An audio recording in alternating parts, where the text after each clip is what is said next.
رسول اللہ صلی اللہ علیہ وسلم نے فرمایا، جب تم کوئی چیز مانگو تو اللہ سے مانگو، اور جب مدد مانگو تو اللہ سے مدد مانگو۔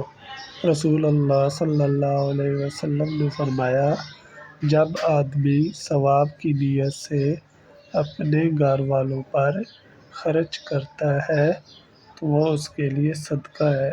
حدیث نبوی صلی اللہ علیہ وسلم: جس گھر کے دروازے رشتہ داروں کے لیے بند اور جس گھر میں رات دیر تک جاگنے اور صبح دیر سے اٹھنے کا رواج ہو تو وہاں رزق کی تنگی اور بے برکتی کو کوئی نہیں روک سکتا۔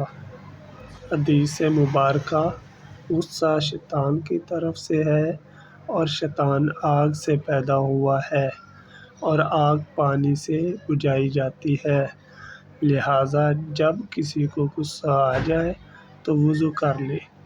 لوگوں، اپنے پروردگار سے ڈرو کہ قیامت کا زلزلہ ایک حادثہ عظیم ہوگا۔ ہماری ویڈیو کیسی لگی آپ کو کمنٹ کریں اور چینل سبسکرائب کریں، ویڈیو شیئر اور لائک کریں۔ شکریہ۔